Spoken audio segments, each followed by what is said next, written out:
साथ चलती है, मुझे खुश होने के लिए जीती है, वो भी हनोक की तरह जीवित उठाई जाएगी। लेकिन ये बात ध्यान रखिए कि दो बातें उनके लिए लिखी हैं। फर्स्ट, वो प्रभु के साथ चला था। क्या होता है प्रभु के साथ चलने का अर्थ आपको पता है? आजकल लोगों के वो 15-20 वचन याद आते हैं, उनको लगता है प्रभु के साथ चलते हैं।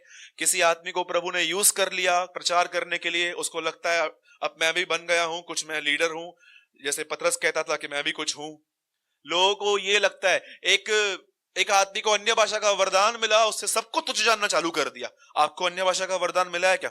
नहीं, मुझे नहीं मिला है, साइलेंट हो। लोगों को लगता है वरदान मिल गए तो इसका मतलब है प्रभु के साथ। आपको पता है, मैं ऐसे लोग आपको बता सकता हूं जिनके पास 9 वरदान है, एक फल नहीं है।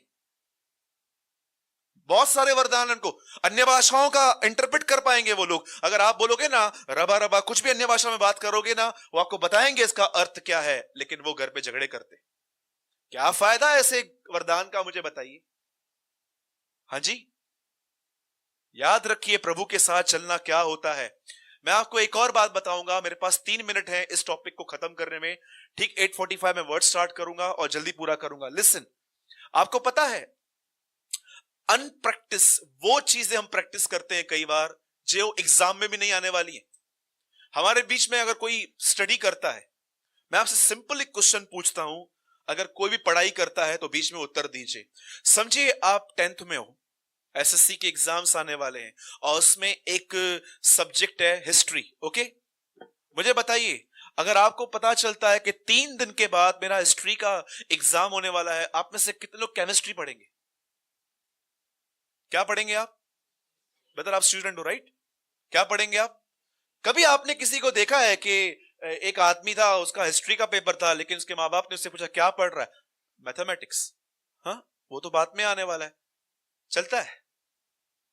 ओके, चलता है। जब टीचर आपको 0-0 करके देगी ना, आपने क्या किया, चलता है ना बेटा। आपको पता है, हमें पता भी है कि उस एग्जाम में जब हम प्रभु के साथ खड़े रहेंगे, हमारे पास कितना यहां पर नॉलेज है वो काम में नहीं आएगा। वहां पर एक ही चीज मायने रखी जाएगी कि आप परमेश्वर के साथ कितना चलते थे। न मुझसे प्रभु ये पूछेगा कि कलीसिया में कितने लोग आते थे, न प्रभु मुझसे ये पूछेगा कि ये क्यों नहीं किया, वो नहीं किया। उस दिन सिर्फ एक ही चीज जांची जाएगी कि मैं उसके साथ कितना चलता था। और जानते हो प्रभु के साथ चलने का अर्थ क्या होता है? आपने कभी वजन काटा देखा है? हमेशा आप कुछ भी लेते हैं, वहां पर 0-0 करते हैं ना वो लोग पहले, फिर आपके लिए डालते हैं। आप वजन कांटे पे कभी कभी ऐसे उंगली डाल के देखो, ऐसे उंगली लगा के देखो और उसको देखो, 5-6 ग्राम दिखाएगा सामने। फिर आप कुछ और रख दो, 10 ग्राम 15 ग्राम। आपको पता है आपके अंदर एक विवेक है, वो एकदम कांटे की तरह है। जब भी आप कुछ गलत करते हो ना, वो हिलता है। और जब आप बोलते हो ये हिल क्यों रहा है, अच्छा 2 मिनट पहले फोन पे इसके लिए मैंने बुरी बात कही। जब आपको आपका विवेक दिखाता है ये गलत है, और आप प्रभु से कहते हो प्रभु मुझे माफ कर, इसे कहते हैं कंटिन्यू परमेश्वर के साथ चलते रहना। मुझे बताइए, यहां पर अगर 2 भाई हैं, साथ में बिजनेस करते हैं, समझिए, आप हमेशा उसको बोलते हो पैसा यहां लगा, वो बोलता है नहीं मैं नहीं लगाऊंगा, और फिर दूसरी जगह पे लगा रहा है, वहां पर वो लॉस करता है। फिर आप उसको बोलते हो अरे यहां पर पैसे लगाना भाई, बोलता है नहीं। मुझे बताओ कितना समय चल पाओगे इसके साथ?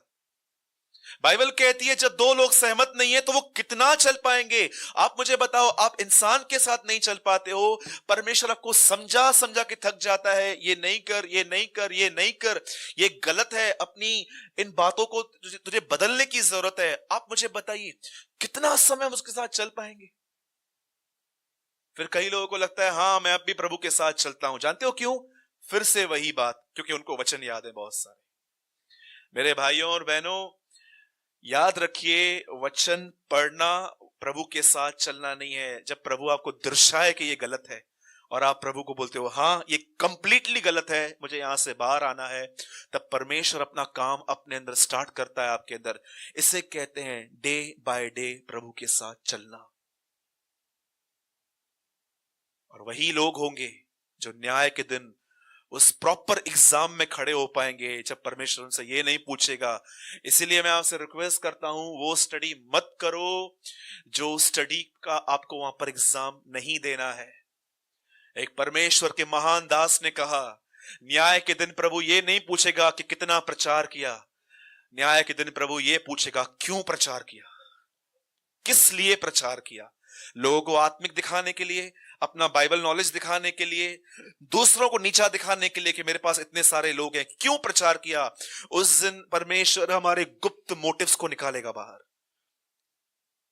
अगर आप प्रभु में आके भी बहुत दुखी, परेशानी वाला जीवन जी रहे हो, आपके लाइफ में शांति आनंद नहीं है ना, तो मैं आपको बताना चाहता हूं मेरे भाइयों और बहनों, आपका फोकस यीशु मसीह नहीं है, आपका फोकस कुछ और है। मैं किसी भी आदमी को देखता हूं ना, उसके फेस पे स्माइल नहीं है, वो खुश नहीं है अंदर से, उसके पास जॉय नहीं है, मैं समझ जाता हूं इनका फोकस यीशु मसीह नहीं है। ये कैसे हो सकता है कि आप उसको देख के दुखी रहो?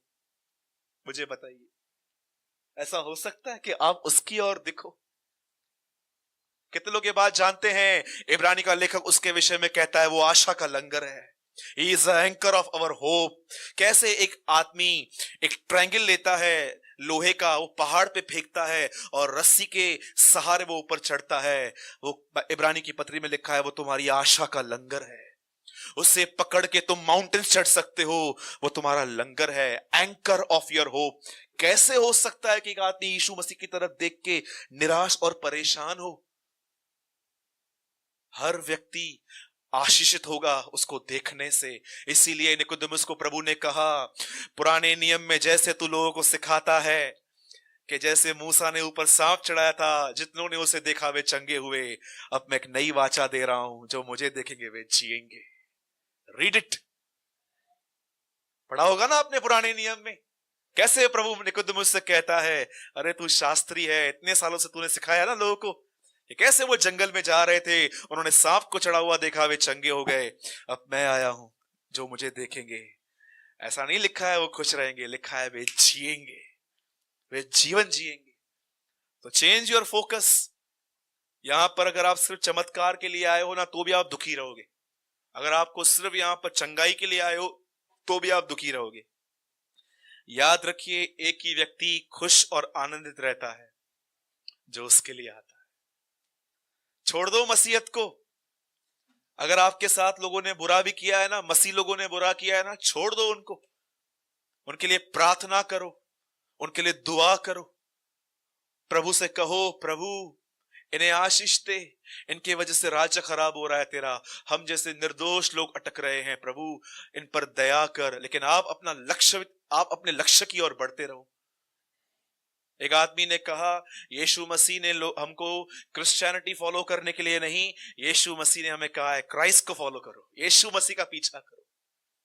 मैं जानता हूं मेरे लिए बहुत बोलना आसान है, ठोकर खाया हुआ व्यक्ति जानता है, पर मेरे भाइयों और बहनों, और कोई रास्ता भी नहीं है। ये मैं इसीलिए कह रहा हूं ताकि आप खुश रहें, आप आनंदित रहें, आपका बचा हुआ समय यीशु के साथ खुशी और आनंद में गुजरे। आप दुखों में भी संत याकूब की तरह कह सको कि मैं परीक्षाओं में आनंद करता हूं क्योंकि परमेश्वर मेरे साथ है। ठीक है? और मैं आपको बताना चाहता हूं, दानियेल जब सिंहों की मांग में जा रहा था, उस टाइम पे वो 89 इयर्स का था। हर 70 साल में बेबीलोन की गवर्नमेंट चेंज होती थी।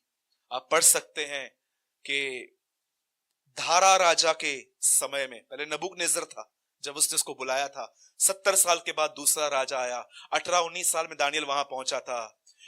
89 इयर्स का आदमी सिंहों की मांग में जा रहा था बगैर डरे हुए, और आप देखो वो क्या कहता है वहां पर। मैं फिर से कहता हूं, अगर आपको समझ में ना आए, आप मीटिंग के बाद मुझसे मिलना, मैं आपको कैलकुलेशन करके बताऊंगा। दानियेल को जब सिंहों की मांग में डाल रहे थे, उस टाइम पे वो 89 इयर्स का था। आइए, मैं चाहता हूं आप में से कोई पढ़िए मेरे साथ 6 का 4था वचन।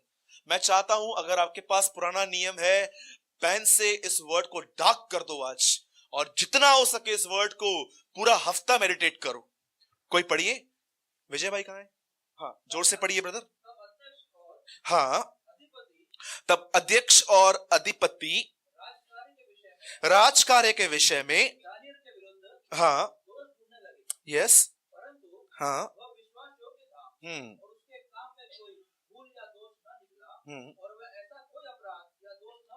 बस बस बस बस। क्या आपको पता है जब आपसे लोग जलते हैं आपको उस टाइम पे बहुत खुश होना चाहिए? हाँ जी, मैं चाहता हूं अपने बाजू वाले को एक अच्छी सी स्माइल दीजिए और अब उससे कहे जब लोग जले तो खुश रहो। अब आप बोलोगे ये कैसे? अरे कोई तो है जो आपको अपने आप से बेहतर समझता है, इसलिए तो जल रहा है। लोग कब जलते हैं आपको पता है? जब वो आपको देखते हैं कि आपको ज्यादा एप्रिसिएशन मिल रहा है, आप ज्यादा ब्यूटीफुल हो, आपके पास ज्यादा पैसा है, वगैरह वगैरह। जब लोग आपसे जलें इसका मतलब है आपकी उन्नति हो रही है। डू यू नो कैसे हम लोग कभी कभी किसको देख के जलते हैं? या मैं बहनों से एक सवाल पूछता हूं, सच बताइए, जब आप शादियों में जाते हैं और आप देखते हैं कि कुछ कुछ औरतें आपसे ज्यादा सजी सजाई होती हैं, आपको खुशी होती है कि जेलसी होती है? कितने लोग दूसरों को बोलती है नहीं नहीं इसका ड्रेस नहीं है, लॉन्ड्री से लेकर आइए। हाँ जी। जब आप किसको देखते हो इतना गोल्ड पहन के, नहीं नहीं ये गोल्ड सुनिया नंगी को जत्था नहीं पहन जो। डू यू नो मैं भाइयों से एक बात पूछता हूं, जब कोई भाई गवाही देता है इधर आके, प्रभु ने मेरे बिजनेस को आशीष किया है, और आप बेचारे बहुत सारे पैसों के लिए स्ट्रगल कर रहे हो और आप बोलते हो प्रभु ये पक्षपात, ये किस तरह की पार्शियलिटी है, ये इतना बढ़ गया। आपको पता है जब आप लोग आपसे जलते हैं, ये चिन्ह है कि आप बढ़ रहे हो। जब भी लोग आपसे जले ना, खुश रहो, कोई तो है जो मुझे अच्छा समझता है, अपने आप से बेहतर समझता है। क्योंकि आज जो मैं आपको बता रहा हूं ना, इस बेचारे के साथ ये जो हुआ है ना, हुआ ही सिर्फ जलन की वजह से। यह अपने काम में निर्दोष था, लोग इससे जलते थे। आपको पता है 70 साल के बूढ़े फरीसी इतनी बड़ी दाढ़ी लेके जब वो देखते थे कि 30 साल का एक कारपेंटर एक एक को ठीक कर रहा है, वो उससे जलने लगे। दाऊद ने 100, शाऊल ने 100 मारे, दाऊद ने 1000 मारे, लिखा है शाऊल जलने लग गया। आप जानते हो केन ने हाबिल की हत्या क्यों की? सिर्फ जेलसी में। अदन की वाटिका के बाहर पहला पाप जो मेंशन है वो है जलन। लोग जलने लगे। जब यीशु मसीह को पकड़ा गया पिलातूस के सामने, पिलातूस कहता है मैं जानता हूं तुमने इसे जलन से पकड़वाया, तुम जलते हो इससे। कंपटीशन नेचर रखने वाले लोग जलते हैं। मैं आपको सच कहता हूं, कभी भी किसी के साथ भी कंपटीशन मत करो, वो कितना है मैं कितना है। हर एक को परमेश्वर ने अलग अलग दिया है, कभी भी कंपटीशन मत करो। प्रभु मेरा गवाह है, जब भी मैंने ये देखा कि मेरे जिससे सेम बिजनेस करने वाले लोग मुझसे आगे बढ़ रहे हैं, प्रभु मेरा गवाह है, मैंने हमेशा प्रार्थना की प्रभु ये और आगे जाए। और आपको मैं सच कहता हूं, जब मैंने उनके लिए प्रार्थना की ना, परमेश्वर ने मुझे बरकत दी। बहुत सारी बातें इसलिए आती हैं ताकि आप अपने आप को जानो कि आपके अंदर कैसा आपका हृदय है, कैसे आपके अंदर जलन है। परमेश्वर को धन्यवाद दो उस समय जब वो आपको दिखाता है कि देख तेरे अंदर जलन है। और आप प्रभु से जब ये कहते हो ना, प्रभु तू उसे और आशीष कर, आप प्रभु को दिखाते हो देख मैं इस जलन के विरुद्ध हूं, मुझे नहीं चाहिए।